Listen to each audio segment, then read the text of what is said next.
How much longer are you going to live? I couldn't believe it. How can someone say such cruel words?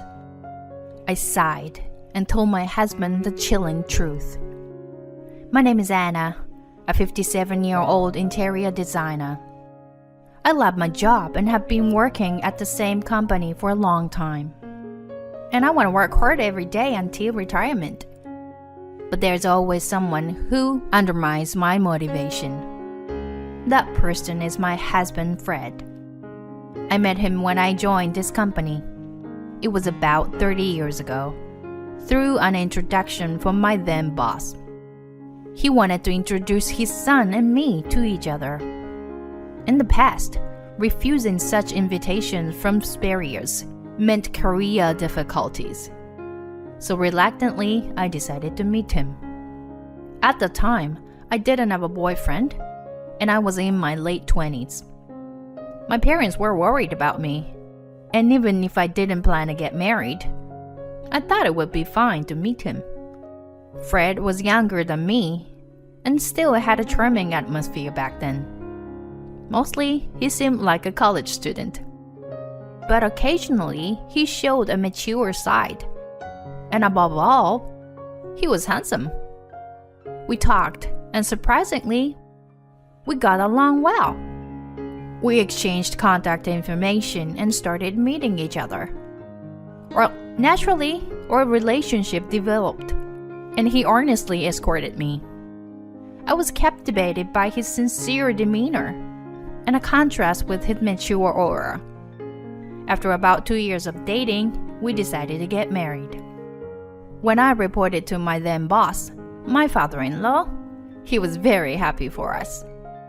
And it wasn't like I played favorite for the sake of my job, but we were naturally drawn to each other and ended up getting married. I was surprised myself. I think it was great to be able to get married in a happy state.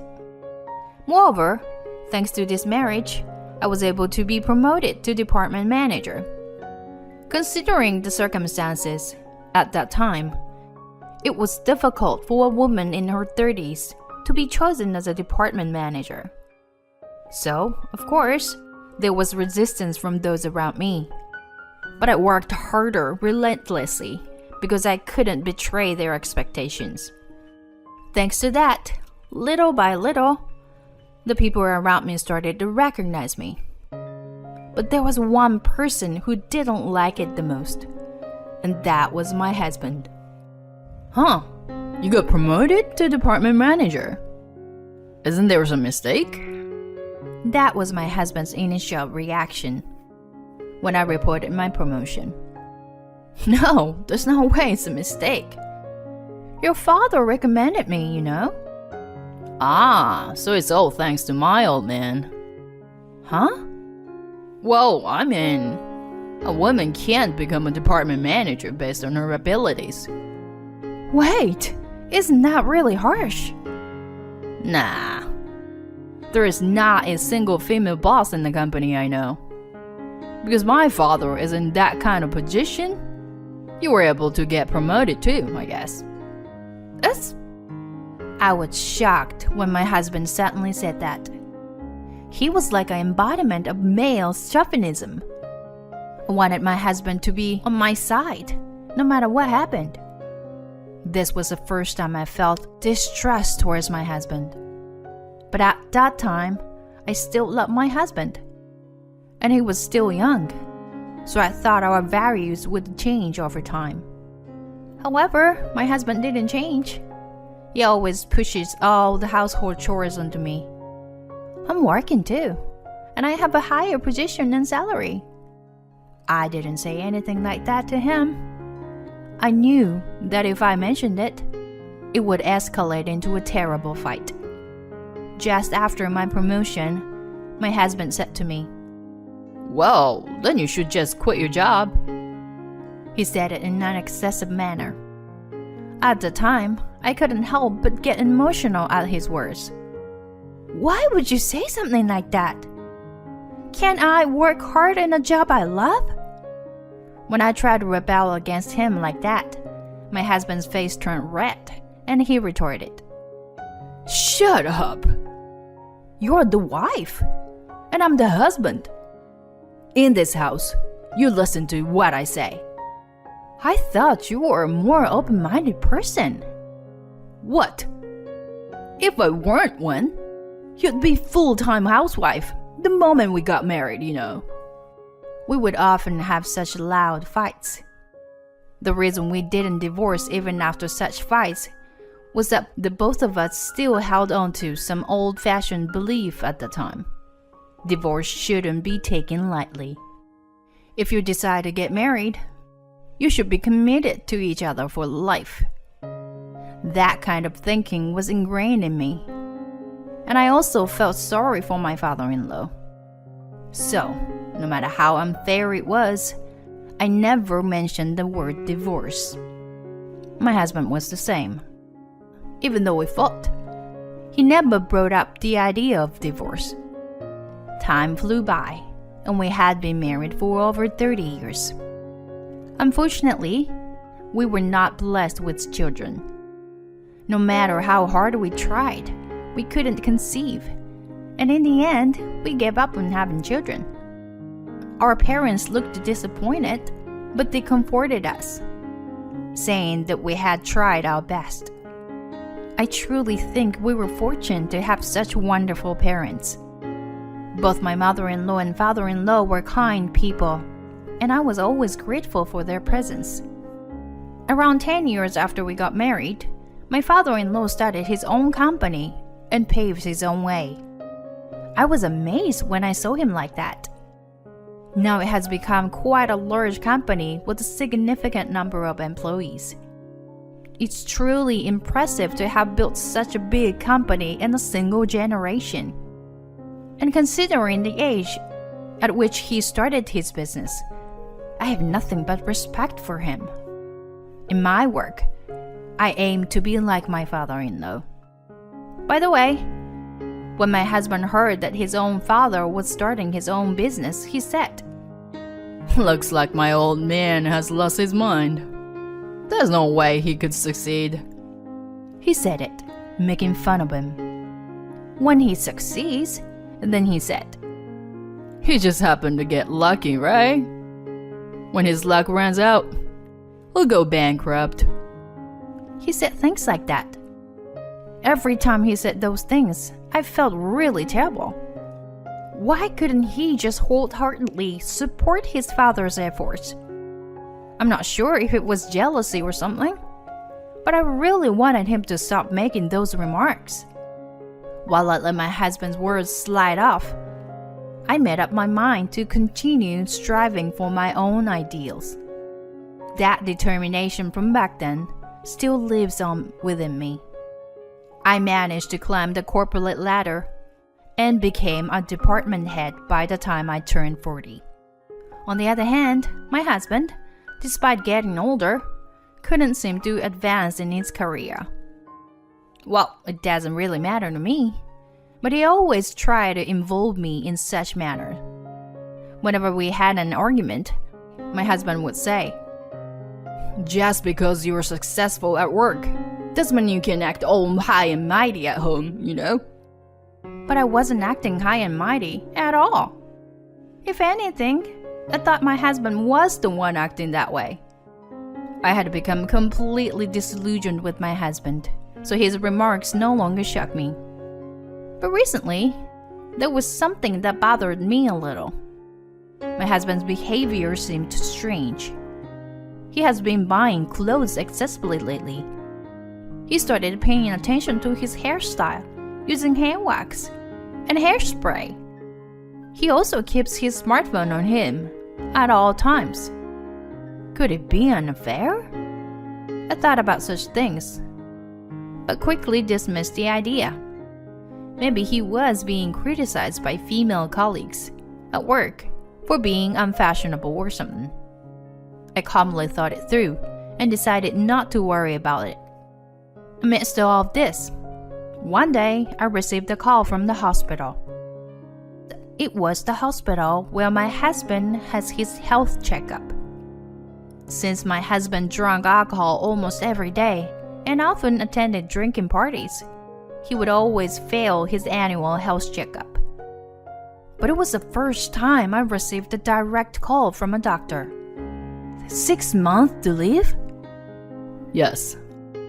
I believe it will be better to explain it to the family before informing the patient directly. My husband had a serious illness, and the doctor diagnosed him with 6 months to live. Please inform your husband at a suitable time.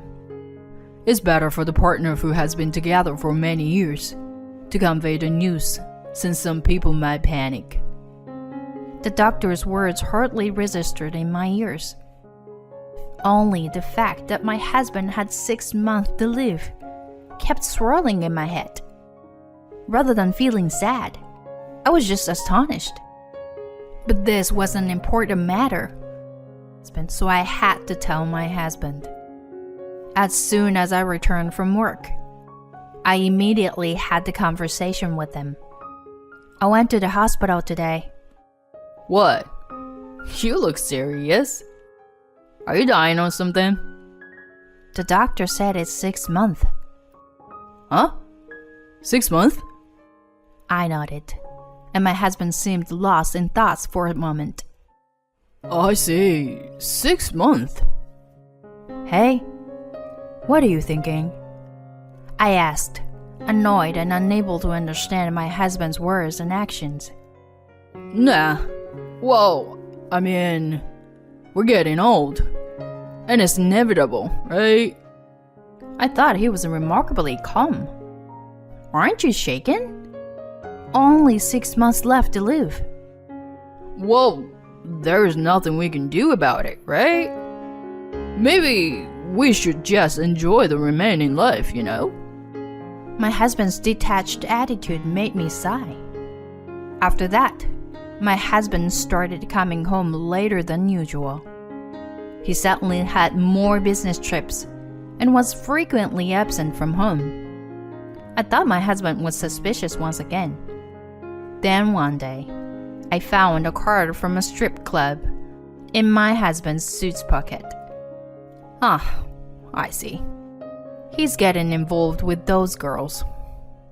I was exasperated, but I thought that since he only had a short time left to live, he could do as he pleased. Amidst all this, as I was getting out of the bath, I heard my husband talking on the phone. It seemed that he hadn't noticed the door to his room was slightly open. I could hear the conversation my husband was having. Since my wife only has a little time left, once she's gone, you can come live here with me. This was undoubtedly an affair. And there, for the first time, I realized the true nature behind my husband's strange behavior. He believed it was me who was dying. After thinking for a while, I made a decision.